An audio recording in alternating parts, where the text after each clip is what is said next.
ओम नमः शिवाय। हर हर महादेव। मैं पंडित मनोज कुमार शुक्ल भारद्वाज स्वागत करता हूं आप सभी प्रिय मित्रों का अपने YouTube चैनल कर्मकांड एस्ट्रो में। आज हम इस वीडियो के माध्यम से लग्न साधनम लग्न का साधन कैसे करना चाहिए, क्योंकि बिना लग्न साधन के कोई गणित नहीं हो सकती। तो इसको हम बहुत ही सरल तरीके से आपको बता रहे हैं। आपको ध्यान देना है, 21 मई 2023 दिन रविवार को हमारे जातक का जन्म हुआ है और जातक का जन्म अक्षांश है 2656, क्योंकि इसकी आवश्यकता पड़ेगी। तो पंचांग का स्पष्ट सूर्य, एक राशि, 5 अंश, 22 कला, 13 विकला पर है। दूसरा है जन्म स्थान के अक्षांश की लग्न सारणी का हम प्रयोग करेंगे। तो 2656 की कोई लग्न सारणी नहीं हुए तो 26 अंश की मिल जाती है और 27 अंश की मिल जाती है। तो हम यहाँ पर 27 अंश की लग्न सारणी का प्रयोग करेंगे और लग्न सारणी हम आपको प्रयास करेंगे कि स्क्रीन पर दे दें और वहाँ पर हम निशान भी लगा देंगे, तो आपको ढूंढने में खोजने में दिक्कत नहीं होगी। तो अब हम इसकी जो क्रिया विधि है हम आपको बता रहे हैं। तो सबसे पहले आपको ये नोट करना है कि हमारा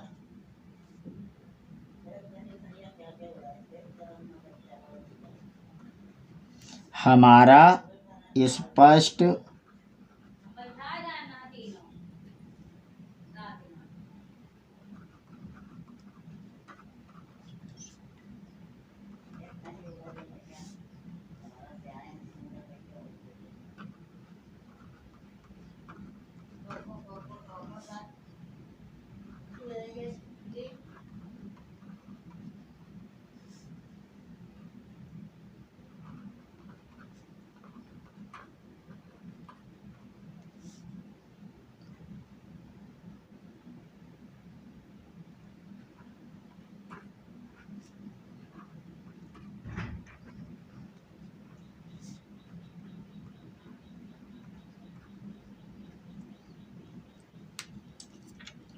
हमारा स्पष्ट सूर्य है एक राशि 5 अंश।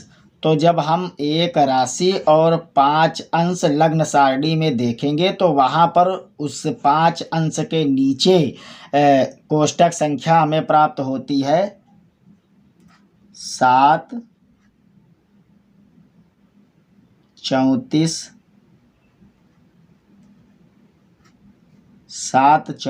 0। अब हमको यहाँ पर इसको यहाँ पर लिखते हैं साफ साफ 7 34 0। अब हम इसमें 7 34 0 में इष्टकाल को जोड़ेंगे। तो हमारा इष्टकाल है 30 5 35 3 45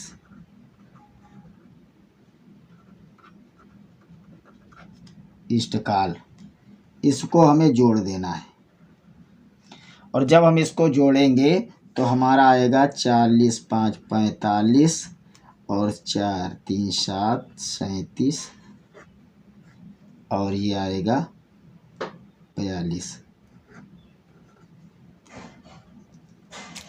अब 42 37 और 45 को लग्न सारणी में पुनः खोजना है। तो जब हम लग्न सारणी में देखेंगे तो आप भी देख रहे हैं वहाँ पर हमने निशान लगा दिया है। तो वहाँ पर हमको मिलती है 7 राशि 12 अंश के नीचे उसी के समकक्ष संख्या प्राप्त हो जाती है। इसी के समकक्ष देखो यहाँ पर 7 राशि जो कि 7वीं राशि के बाद वृश्चिक है, तो वृश्चिक के 12 अंश के नीचे हमको जो संख्या प्राप्त होती है वो प्राप्त होती है, देखो हम इसको लिख देते हैं 7 राशि वृश्चिक और 12 अंश, 12 अंश के नीचे समकक्ष संख्या हमें प्राप्त हुई है 42 28।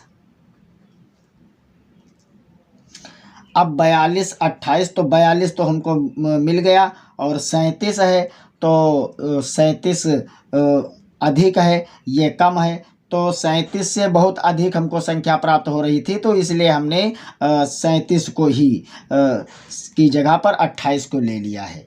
क्योंकि अगर 37 से अधिक हमको वहाँ पर संख्या मिलेगी तो हमारे अंश की संख्या बदल जाएगी, तो इसलिए हमने इससे कम है तो काम हो जाएगा, और अगर अधिक है तो काम नहीं चलेगा। तो 42 हमको मिलना चाहिए, तो मिल गया 42। तो 37 की जगह पर हम लेते हैं 28 को, तो ये हमारी संख्या है। अब हमें 7 राशिगत और 12 अंश मिल गए। हमको मिल गए 7 राशि और 12 अंश और ये संख्या। तो अब हम इसको बनाएंगे कला और विकला में। जब हम गणित के माध्यम से कला विकला बनाएंगे तो आप इस वीडियो को ध्यान से देखिए कैसे कला और विकला में हम इसे परिवर्तित करेंगे। अब इसको हम लिखते हैं 7 राशिगत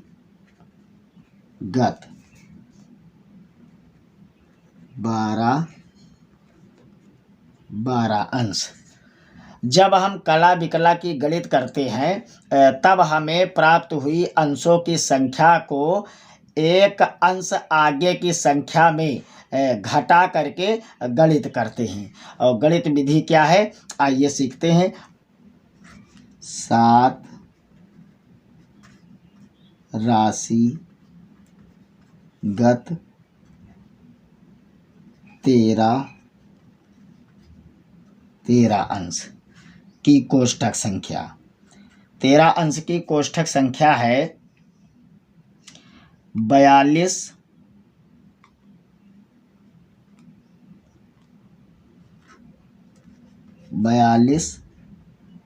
39।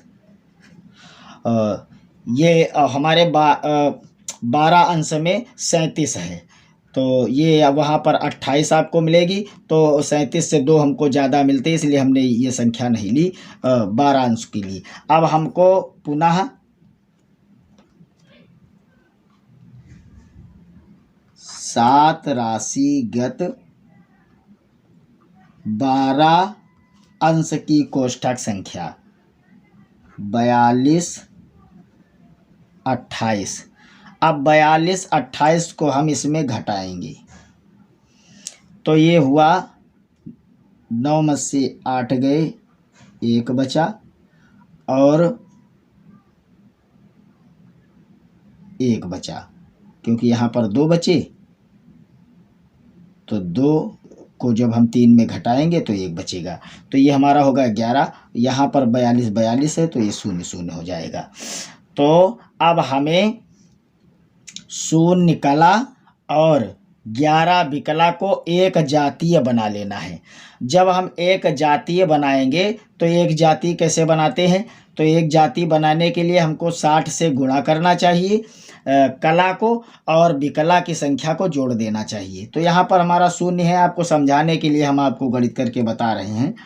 तो 0 गुणे 60 बराबर 0। तो यहाँ पर 11 विकला हैं, तो हम 11 को जोड़ देंगे, तो जब जोड़ेंगे तो ये बराबर होगा 11। एक जाति।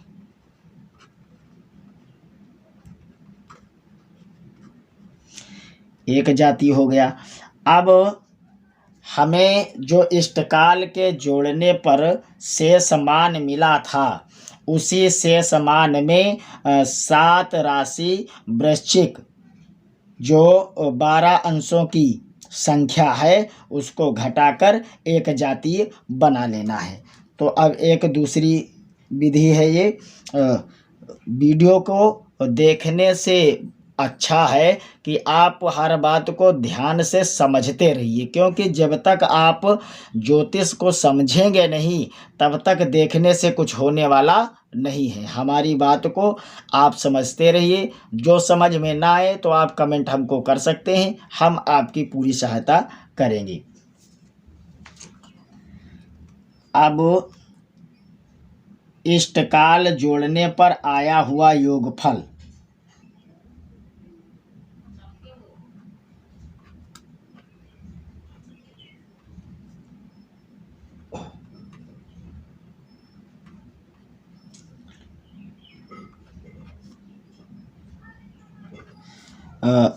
आया हुआ योगफल है 40 2 42 37 और 45। आप वीडियो को बैक करेंगे तो आपको ये संख्या मिल जाएगी। तो अब हम इसमें 7 राशिगत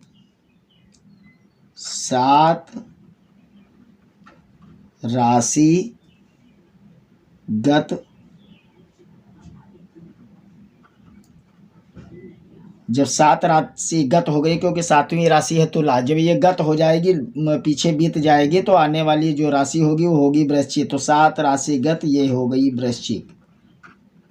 आपको समझाने के लिए हम ये लिख रहे हैं। 12 अंश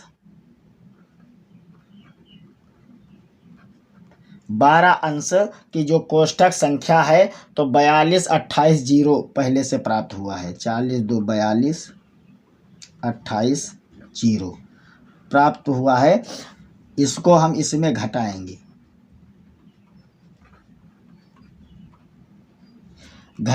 जब हम इसको घटाएंगे तो 45 में शून्य गए, 45 बचेगा। और 37 में 28 को जब हम घटाएंगे तो 9 आएगा। 42 में 42 को घटाएंगे तो शून्य आएगा। अब हमको इसे एक जातीय बनाना है। तो पहले हम एक जातीय बनाने के लिए क्या करेंगे,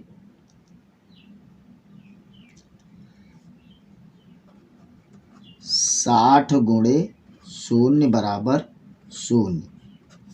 इसको हम 60 से गुणा किए और इसको हम जोड़ दिए तो ये हमको जोड़े 9 तो ये मिला हमको 9, एक जातीय। अब हमें एक जातीय संख्या प्राप्त हो गई।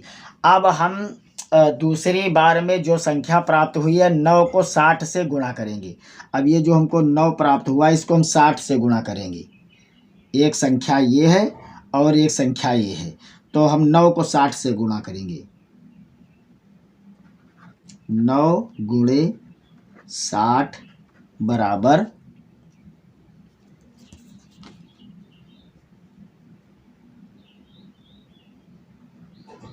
540।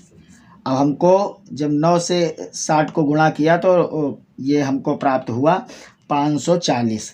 अब 540 को हम भाग करेंगे ऊपर वाली संख्या इससे, 11 भागे और इस संख्या को 540। इसको जब हम भाग करेंगे तो 11 चौक 44।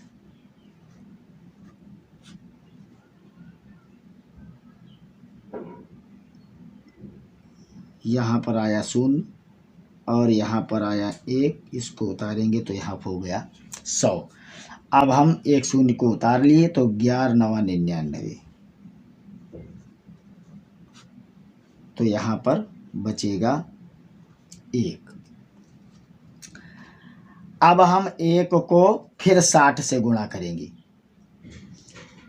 गुणे 60 तो 60 एकम 60।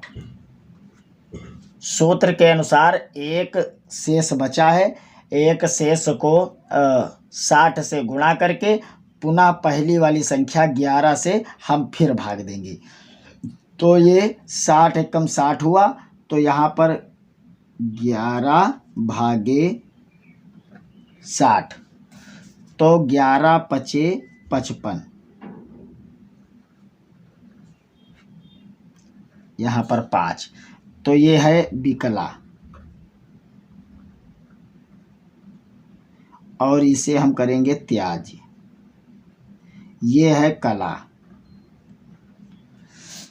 तो हमको ये कला और विकला प्राप्त हो गई। तो अब हमारा जो स्पष्ट है, यहाँ से समझते हैं।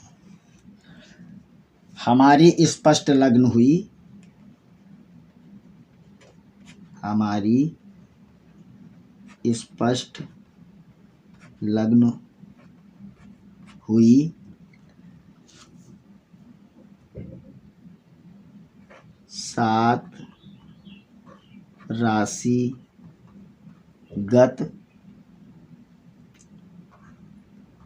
12 अंश और 49 कला 5 विकला। जब तक हम कला और विकला नहीं बनाएंगे तो हमको 7 राशिगत 12 अंश तो मिल गए, लेकिन कला विकला के बिना ये हमारी गणित अधूरी रहती है। इसलिए जब हम इसको लिखेंगे तो हम लिखते हैं 7 12 49 5। ये हमारी स्पष्ट लग्न है।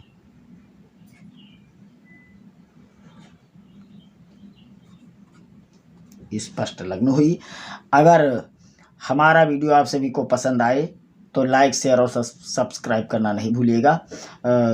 और हम अगले वीडियो में जो भयात और भभोग से संबंधित गणित है, उस गणित को हम सरल तरीके से बताएंगे। अगर आपको हमारी गणित समझ में आ रही है तो आप हमको ज़रूर कमेंट करिएगा। तब तक के लिए ओम नमः शिवाय, जय सिया राम। मिलते हैं अगले वीडियो में।